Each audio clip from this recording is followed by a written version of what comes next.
Market এলাকায় বদ্ধ ঘর থেকে এক মহিলার কঙ্কালসার দেহ উদ্ধারকে কেন্দ্র করে ব্যাপক চাঞ্চল্য ছড়ালো। ঘটনা তদন্তে নেমে বৃথার স্বামী প্রদীপ চক্রবর্তীকে আটক করেছে পুলিশ।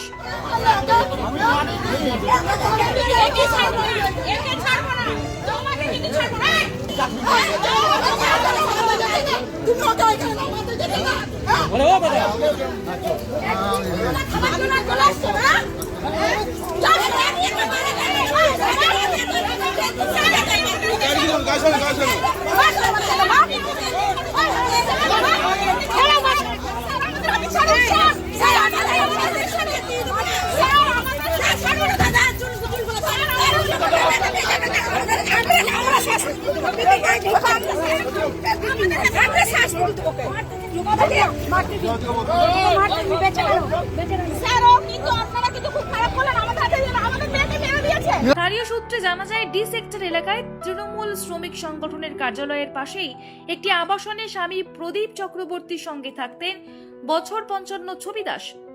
তিনি দুর্গাপুর ইস্পাত হাসপাতালে অস্থায়ী আয়ার কাজ করতেন। আজ বুধবার ওই আবাসন থেকে তীব্র পচা গন্ধ বের হতে শুরু করে।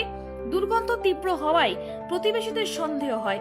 তারা ঘরের ভিতর গিয়ে দেখেন বিছানায় ছবি দেবীর কঙ্কালসার দেহ পড়ে রয়েছে।